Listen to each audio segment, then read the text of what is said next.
So this is how I'm finishing off the project and would hope that you would do something similar. I've added another presentation sheet, and I've gone ahead and made some quick renderings. These are just the regular, if I went to view, um, the teapot renderings. And then I've saved them so that actually I could create two different kinds of appearances.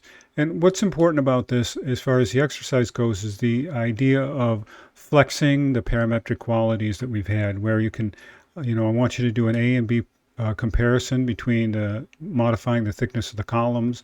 And we can also modify the thickness of our beam system here, and then create some renderings of it so that we have it prepared for why we're sensitive, why are concerned about the thickness or the slenderness of these columns as it relates to the overall look of the building. You'll also notice that I've added in a building. I just made a quick mass, put a glaze system in, and then to make it look similar to the other project, I made a baguette and then did a repeat across the front of it. This is a generic mass for the baguette, and then a repeat pattern using the Revit tool.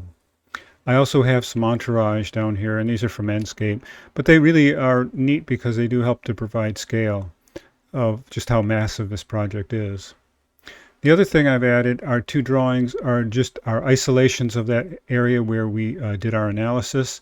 And once again, these were both created with the parametric set for specific conditions, the narrower beam and the thinner column.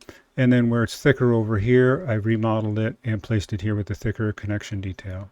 So that constitutes a sheet, or just a concept for what I thought would be a good instructive sheet for you to have if you were thinking about going in and discussing this with an engineer.